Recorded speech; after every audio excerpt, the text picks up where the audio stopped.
Hi, everyone. Thank you so much for everyone being here today during Tom's of Maine Pride Month Live. My name is Isaias Hernandez. I'm an environmental educator and the content creator of Queer Brown Vegan.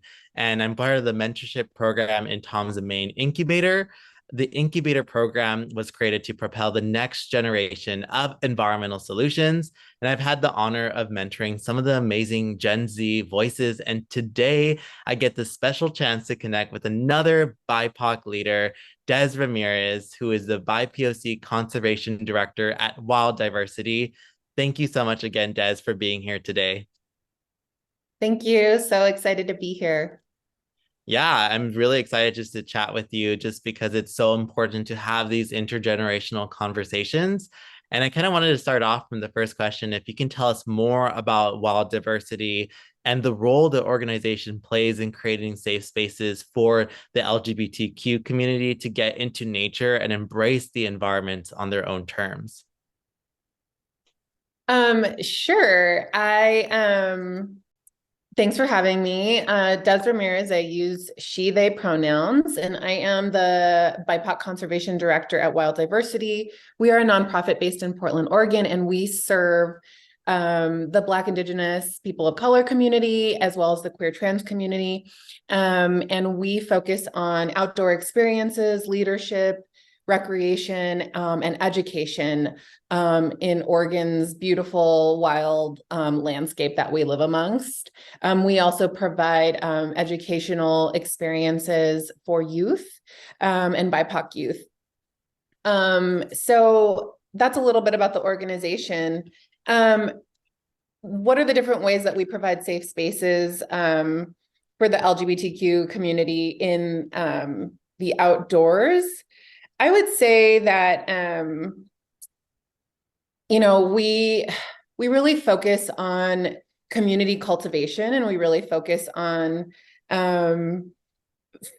creating opportunities that form connections for that intersectional community. We provide experiences and opportunities, program opportunities for BIPOC only events and LGBTQ2S events. And then we have intersectional events where both communities are welcome to participate.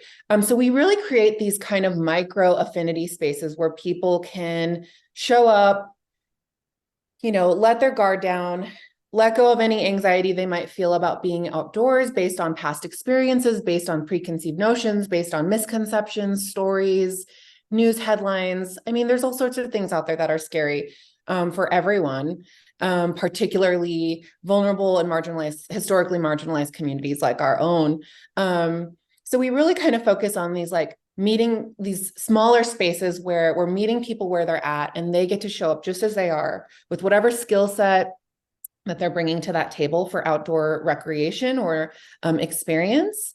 And then, our job in Wild Diversity is just to really help support them and provide resources for them to excel to whatever level they want to get to, or whatever sort of goal that they might have. And maybe there's not a goal. Maybe they just want to drop into nature and feel comfortable doing it amongst their peers, that they identify alongside with. So that's really our role in creating space. I would say that a big emphasis we have at Wild Diversity is to take up space. Yeah.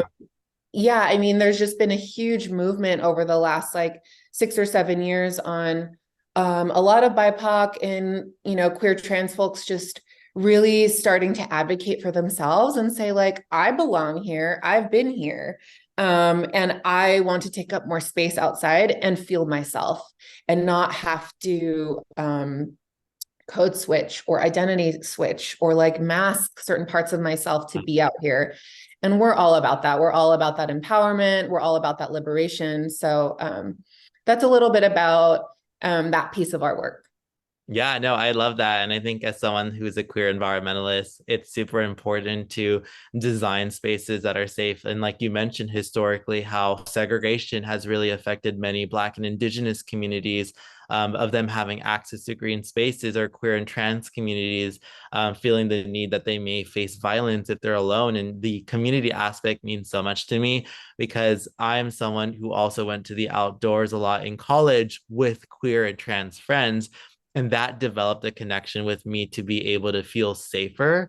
And I think it's super important what you were saying about taking up space. I think a lot of the times when we say take up space, people think, oh, they're trying to dominate a space. And it's like, no, we're trying to co-create and coexist in that space with multi-species to be able to have these experiences. And that's something that is really sacred, because there's no such thing as unnatural in an imperfect world, right? And the fact that there are times that people feel that they're unnatural based on their identity or their values or their cultures is completely untrue, because we live in a very multi-diverse world that sometimes that's really not taught or given light to in a lot of educational models. So I just really appreciate that sentiment that you just gave around Wild Diversity's mission on that end. And with that being said, there's a lot of different variations of the ways of how queer and trans communities label themselves, like LGBT or LGBTQ plus.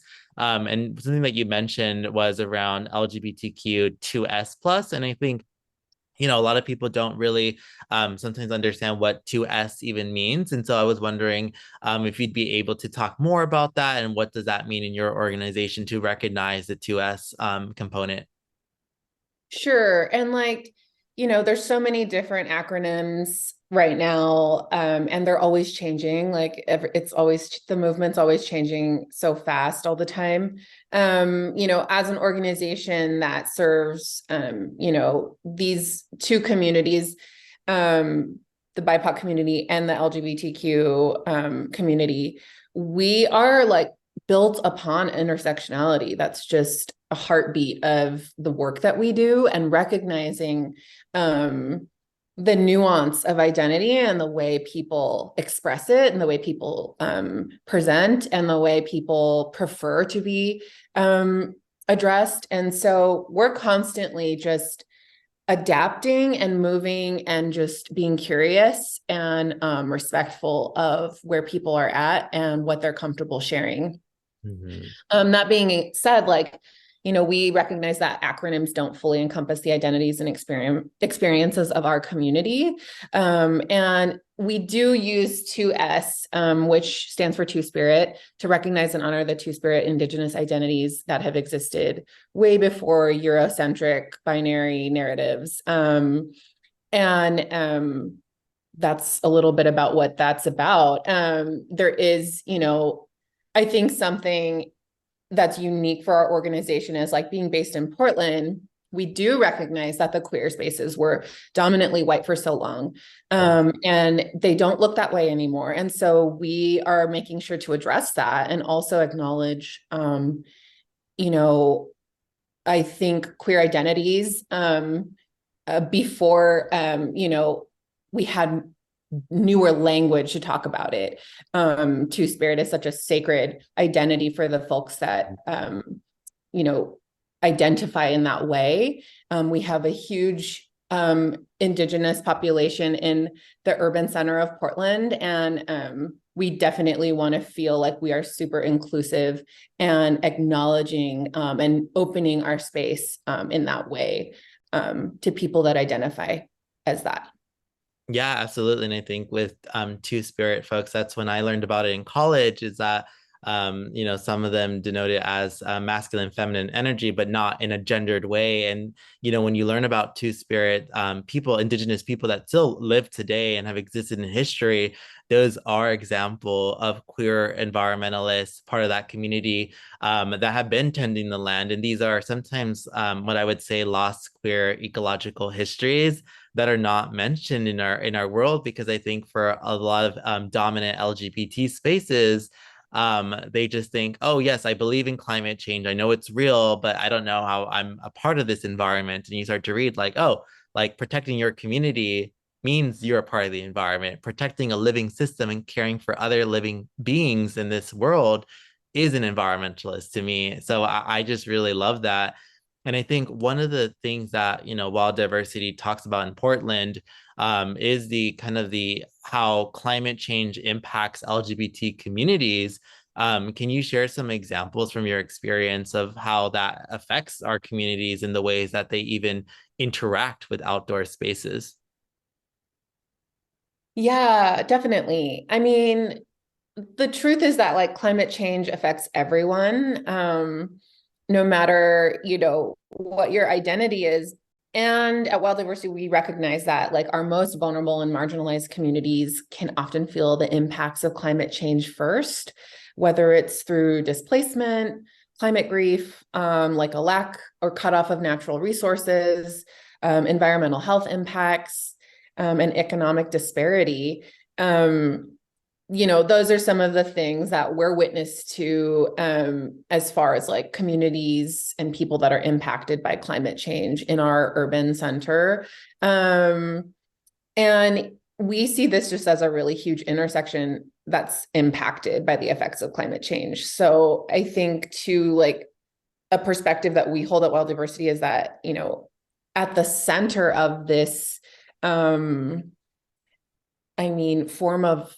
of like environmental oppression, environmental racism is at the core. I mean, if you look back at the history of, Portland zoning laws and housing, development areas, there's a ton of environmental racism at the center of that.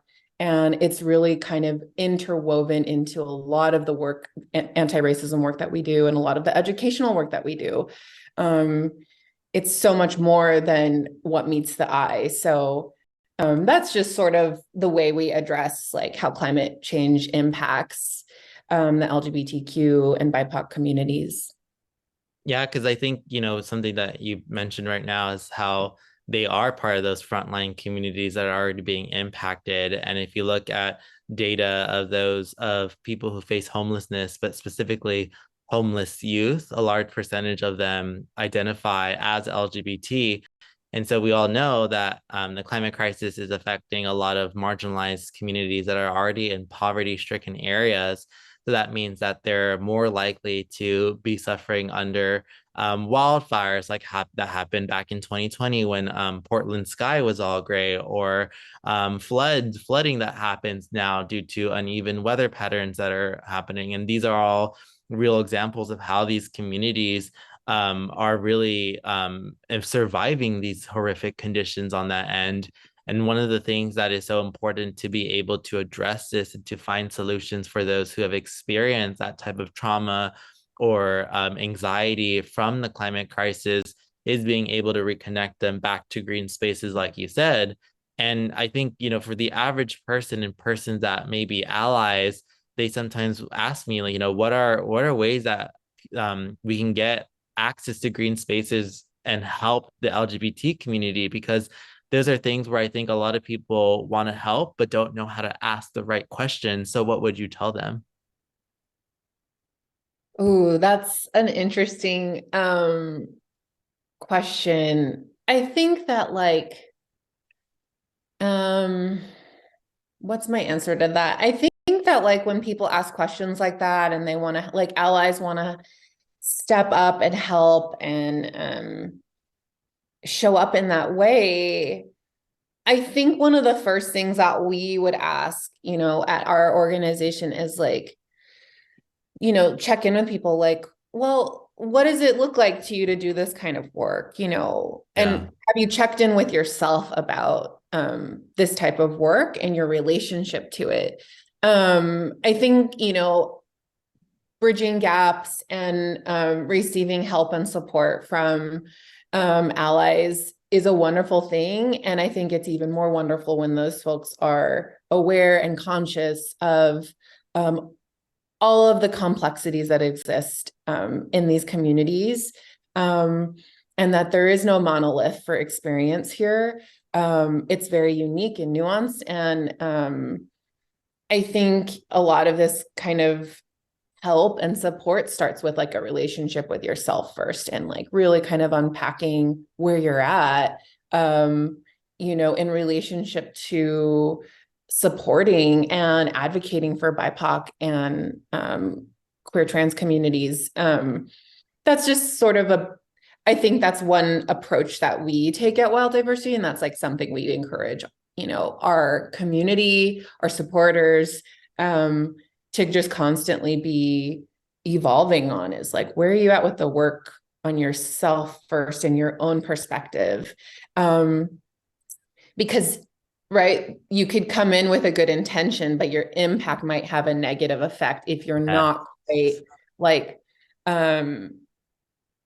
I think maybe informed enough, or maybe haven't unpacked some of your own stuff enough. So I don't know if that answers it, but that's a little bit of like, I think that scratches a little bit at that question. Yeah, absolutely. And I think like the idea of allies wanting to help, I always say you probably have a friend who identifies as LGBT. So listening is probably one of the most important tools in the first step to understanding how you can help. Because more than often than not, the solution is there if you listen and have a conversation with those friends. But I think absolutely LGBT communities are living in nature deprived areas that then causes, of course, massive instability. And so I think, building on top of that question is that, what are the mental health benefits of spending time in nature and outdoors? Because as someone who grew up in LA and I lived in poverty and didn't really have access to green spaces, when my parents would take me to a park as a children, I remember just always like sleeping nearby the tree, touching the grass. And it was a very fun experience to say, wow, as an adult now, I don't really get those experiences. Like I don't put myself in the outdoors sometimes. So what are some of, the mental health benefits for spending time in nature?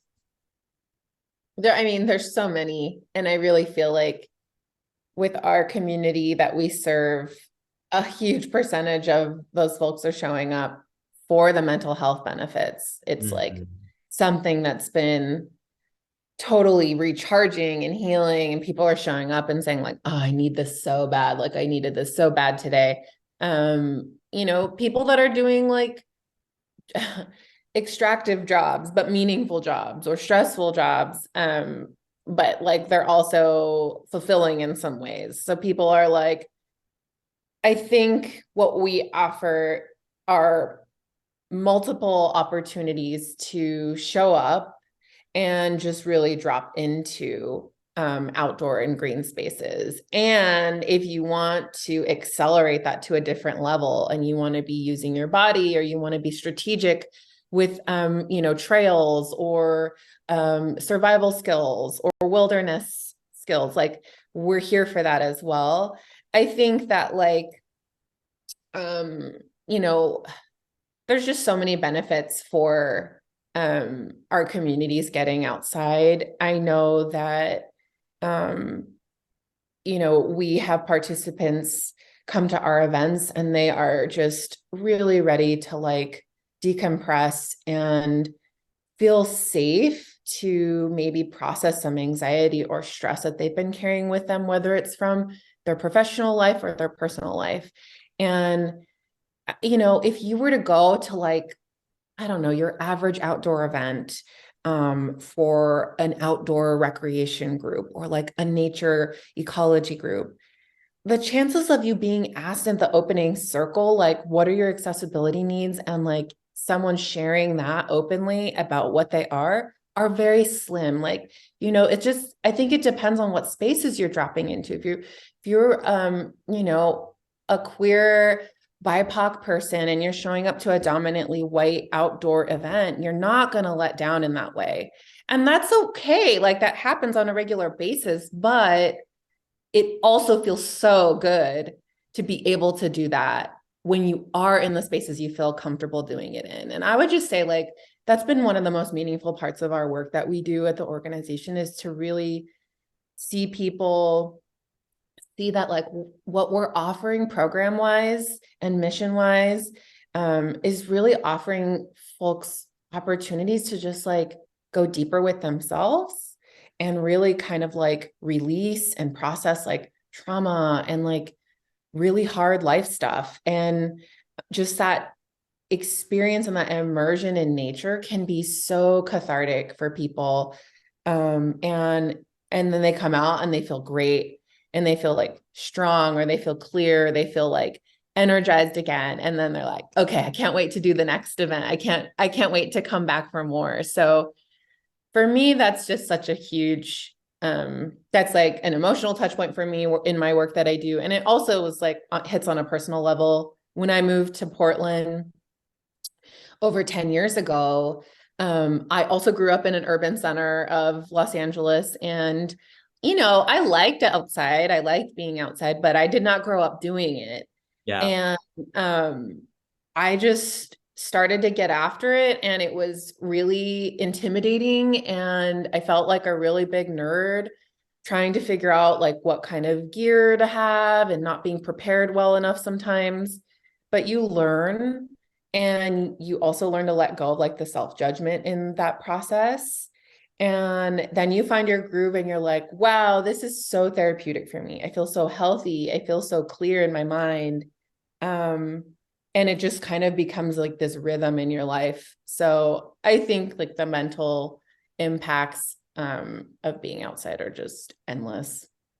Yeah, I mean, I think the idea of just being able to connect back to ecological sounds and identifying local plants, herbs, mushrooms, animals, like that's all ecological knowledge that is practices to reconnect you and to make you feel grounded.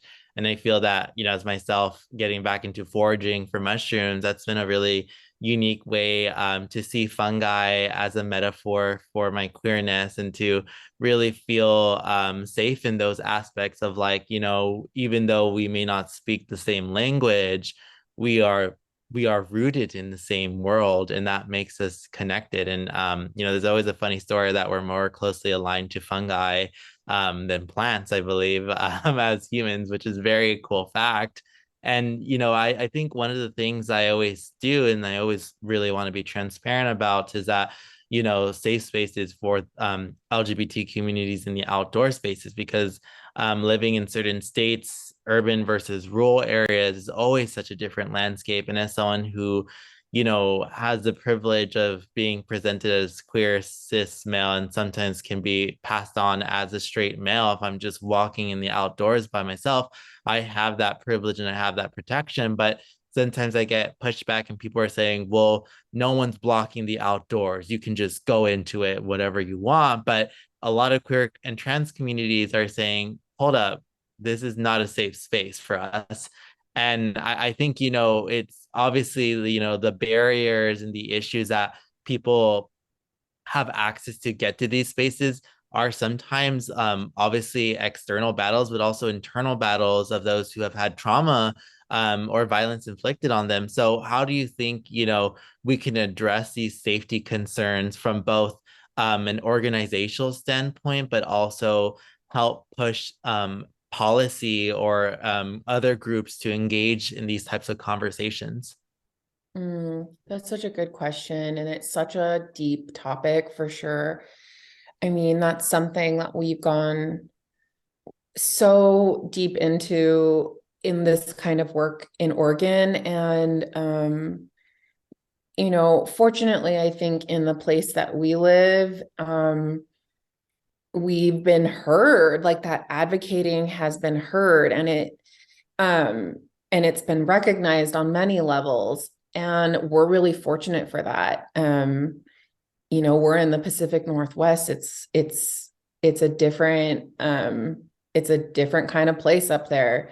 I know that throughout the rest of the nation, other communities are not so fortunate to have found that voice yet to advocate for, more safety outside and to actually hear their safety concerns validated and heard and like recognized. I think that's like step number one is like half the time I feel like some people just, they're not believed, Yeah. people don't believe what they're saying. And that's outrageous. I think, and that's why, we're such big proponents for like, start with yourself. If somebody's sitting across the table from you telling you these experiences, which is number one, really difficult for them.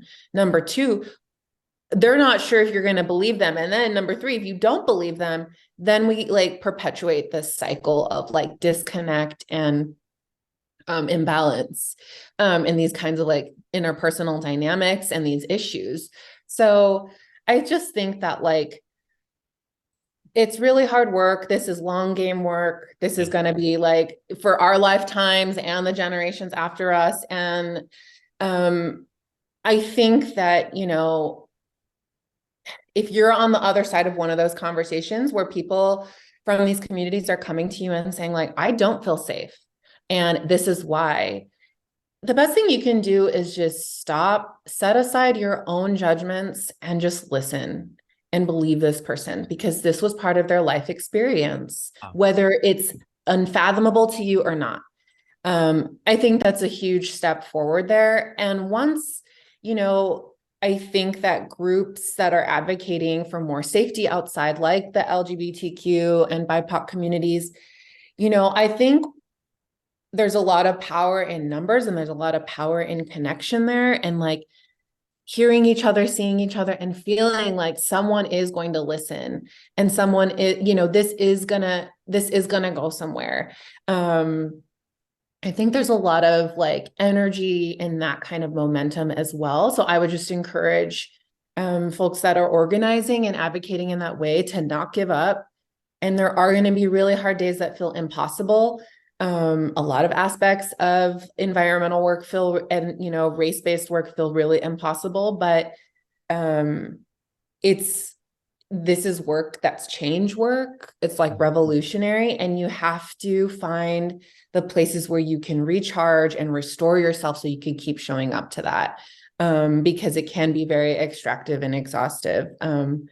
So I would just say like, that's kind of, you know, some thoughts about that. I think that like, you know, we've seen tons of situations out, you know, in our part of the US that were frightening and stress inducing and anxiety inducing. And I just think that as hard as it is for people to read those news headlines and for the other people on the other side to be experiencing that and be victims of that kind of trauma, like it's just it's total evidence that this work is so crucial and it needs like it needs so much support, and it needs more people to really help push it forward and get it to those higher levels of policy and advocacy, so that it's not this just feeling like this grassroots effort all the time.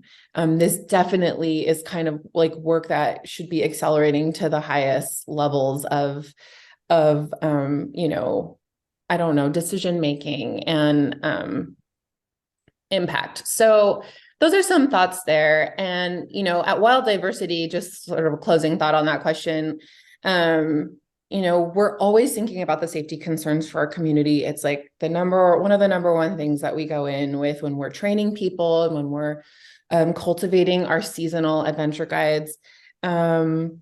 Our guides do go through a trauma-informed and de-escalation workshop so that they can be supported in identifying risks in the outdoors. And that is, you know, something that we're really proud of providing as a resource. I think de-escalation training is so important on so many levels. And, you know, a lot of people might be showing up to like a camping trip for the first time and totally scared. So it's super important for whoever's leading that trip and the group that's attending it to know that there are resources for this and that we are going to do our best as an organization and an outfitter to show up and provide support in any kind of circumstance that we're facing outside. Yeah, I mean, I think it's so important that you've been, you know, touching upon all of this is the fact of believing and reassurance and following up. And I think, you know, for individuals, you know, thinking that they want to just jump right in to be like, let me help you, you're like, wait, you have to first sit down and listen. And I think that's ways in which, you know, people can help. And I think From the organization and brand side, I think, just thinking about this conversation with you, I'd love to have hopefully a queer foraging trip in Portland to host a co-host an event together. Hopefully Oh, we love team it. would be helpful on that. But like, brands and corporations and organizations sometimes reach out to you during Pride Month. But how do we make sure that they don't just show up for 1 month out of the 11 month or 12 months of the fiscal year? How can we ensure that this is a continued conversation? And I'm so, thankful to be part of Tom's of Maine's incubator program, because they really invested in my work as just a queer environmentalist, doing this work and being able to be my true self and showcasing to others that it is okay to be queer and to be out there. Yes. I think that I mean, I'm just gonna go back to do the work. Yeah. These organizations need to do the work. What is that looking like for them? And we're not here to teach them what the work is. Yeah. So that's my phrase. I'm sticking to Oh, it. I love that. Um, No. Yeah. yeah, I think do the work internally. Change starts from the inside, whether you're a huge corporation or you're a small nonprofit or you're an independent influencer, start from Yes. the inside and see how that starts to look on the outside. And it's not going to be easy, but it is necessary if you want to evolve with, the way our culture is evolving and the way that these narratives need to change and this type of work needs to do, change. So I think it starts with a self first, and from there it can really grow into more of a collective effort. And then affinity, understanding affinity spaces won't be so confusing or feel so separate from whoever you are if you're not identifying in that way. And I think it will mitigate organizations like ours and communities that we serve from feeling tokenized or just kind of like a box that got checked. And those are some sort of that's the type of language we use in our work when we're, I think, proceeding with caution in partnerships and brand sponsorships and things like that. So, we just want it to feel good for everybody. And that means, I think, some groups just really doing the work themselves first. I do also want to say that, we're having a fundraiser and a campaign right now for Pride Month. It's our Pride and Joy campaign. And, this is our big push right now to continue creating spaces for healing and connection in the outdoors. So if you're curious about our Pride and Joy campaign, you can check it out. It's running until the 30th of this month.